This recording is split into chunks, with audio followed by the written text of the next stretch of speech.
Then he says that, oh, the reason why the economy has collapsed, the reason why all economic indices are in disarray and Ghanaians are suffering is because of COVID-19. And that Sammy Gyamfi and the NDC don't want to accept that. And Russia-Ukraine. But when it comes to Gyamfi Kwesin's case, they say that it is because of COVID that Gyamfi Kwesin did not get the certificate of renunciation on time. Look, how can you equate the two? How can you even do this analysis? You people should learn to compare like with like. Stop comparing apples to oranges. Okay, we say that Gyamfi Kwesin applied to renounce his Canadian citizenship in December 2019, and that the process should have taken maximum 6 months, and that by June 2020, he should have received his certificate of renunciation.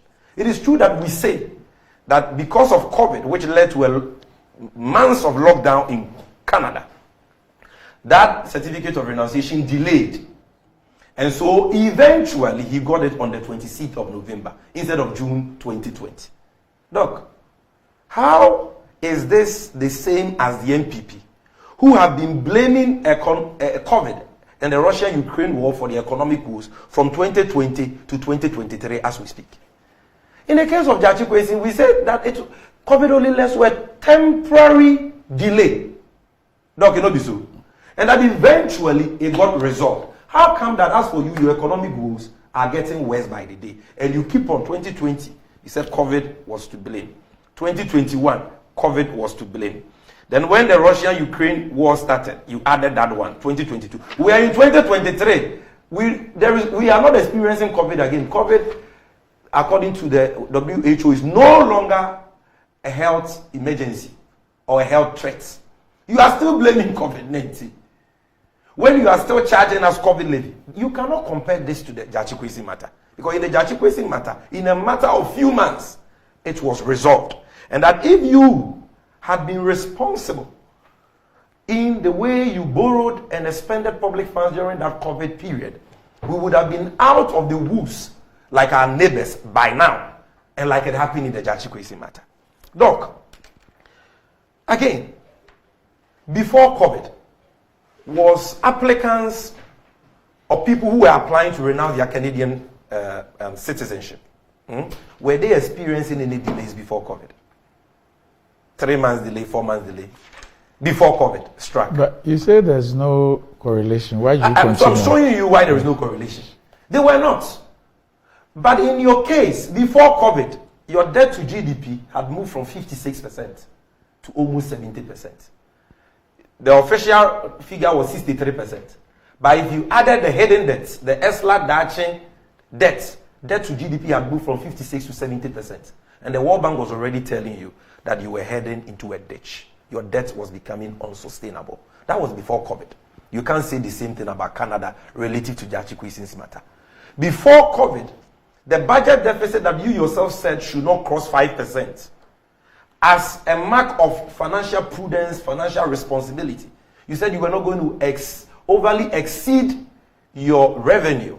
Your expenditure was not overly going to exceed your revenue by 5% of GDP.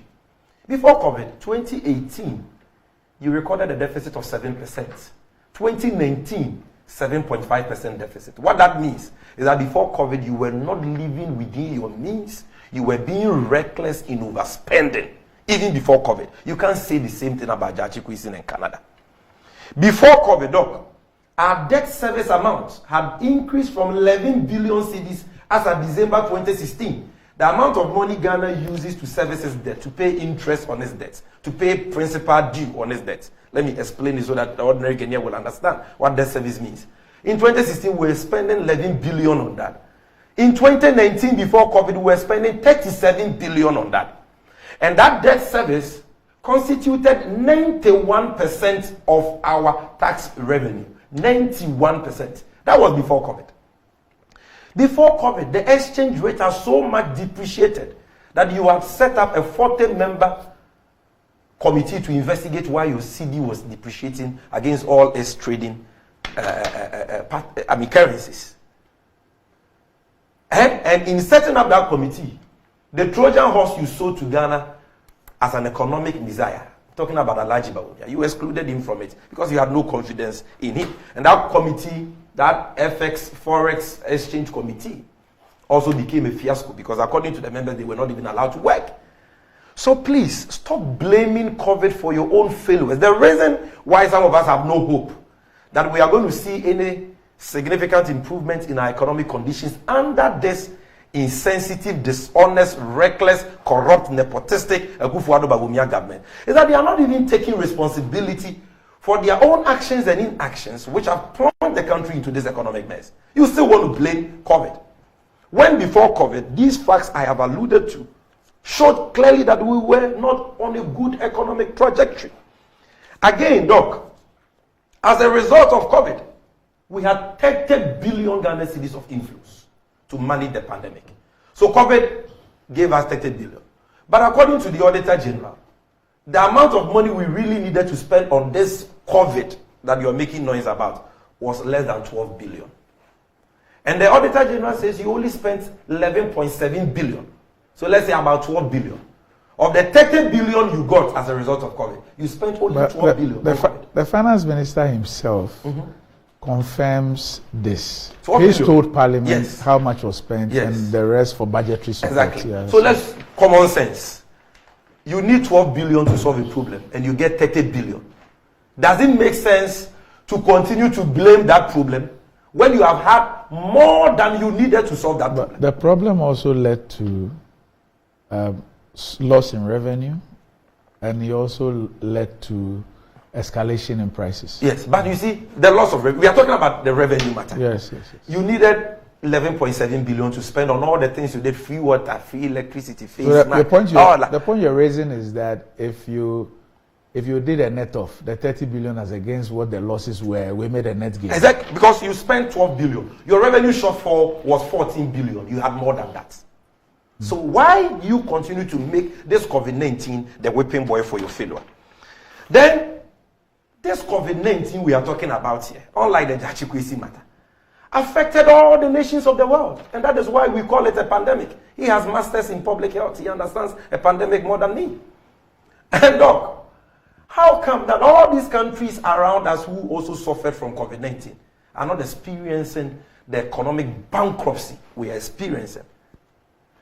How come that none of our neighbors, Nigeria, Burkina, Benin, Togo, Ivory Coast, how come none of them have defaulted on their debt obligations? Doc, please, let me make my point. 20 minutes. No, I've not done that. Please, stop that. From 32. You said I was not a timekeeper. I've not done that. Let me make my point. Why are you worried? Why are you worried? Why are you worried? Let me make my point. You understand? None of these countries have defaulted on their debt obligations. None of them are implementing a draconian debt exchange program. None of them are imposing crude, wicked financial haircuts on their citizens, including pensioners who have lent to them. How come? Only you. So COVID affected you more than all these countries in Africa. Just like the Ukraine-Russian war has affected you more than Ukraine, who are the receiving end of the bombs from Russia. Russia format to bomb to Krumwa. How come even the Ukraine economy is better than our economy? And Doc, in any case, before the Russian-Ukrainian war, things were already in disarray. Prices were already up. I want to address the issue of prices. You see, this, our friends in the MPP, they are very dishonest. They create the impression that he talks about fertilizer, he talks about cement. He creates the impression that before the war or COVID, prices were very normal. No, he's saying that Russia-Ukraine exacerbated a bad situation. But I will show you a trend analysis of prices, right, which will show that even before the war, prices were skyrocketing. I hold in my hands this publication by CTFM Online, dated July 8th, 2021. When did the war begin? February 2022. So this is July 8th, 2021, 1 year before the war. Parliament must probe unusual high cost of building materials. Do you know who said this? Kweku Kwati. The MPP's member of parliament for... He was the Obuasi... Then ranking for finance, right? Yes. Ranking for finance. Yes. Complaining about unusual Look at this word. So, unusual high cost of building materials. The war had not even begun. Putin had not even thought of attacking Ukraine by then. Says the former deputy finance minister, Kwaku Kwarteng, has charged Parliament to look into the reasons behind the recent hikes in the prices of building materials, such as sand, stones, cement, iron rods, and the likes. All these things are here. And the story talks about how building contractors were complaining, even as at that time, about these prices. Look, again, the prices I mentioned, cement. And I'll be wrapping up. Cement. I told you cement was sold for 27 Ghana cedis as of December 2016. And that today it is selling at 90 cedis. So Dr. Okoboy will have us believe that it is because of the war. Now let's look at the price of this bag of cement. This cement, before the war. So look at the December 2021 price of cement. It was 52 Ghana cedis. From 27 to 52, almost 100% increase. That was before the war. Look at maize. December 2020, 170 Ghana cedis. December 2016, under Jomama, 170. December 2021, before the war, which led to an increase in the price of fertilizer, 450 Ghana cedis. Check the percentage increase. More than 100%, even more than 150%. The Gino rice, it was 25 Ghana cedis. December 2021, 75 Ghana cedis. Check the percentage increase, over 300%. I can give you the price, including the sanitary pads. I can give you all the prices. Check December 2021 prices. So the point is, even before the war, these prices were already increasing at an alarming rate. Yes, the war obviously has exacerbated it. Yes, the pandemic also exacerbated it. But the fact remains that even before these two unanticipated interventions, the prices were already going up. In any case, as we speak, Ghana's inflation rates for June this year stands at 42.5%. And is the third highest, is the highest in the whole of West Africa. Highest in the whole of West Africa. And the third highest in the whole of Africa out of the 54 countries in Africa. So how come that in the whole of West Africa, all these other 15 countries in West Africa have also been affected by the war and the pandemic? How come that the rate of inflation in Ghana is higher than what pertains in all these countries? Despite we boasting of planting for food and jobs and all that.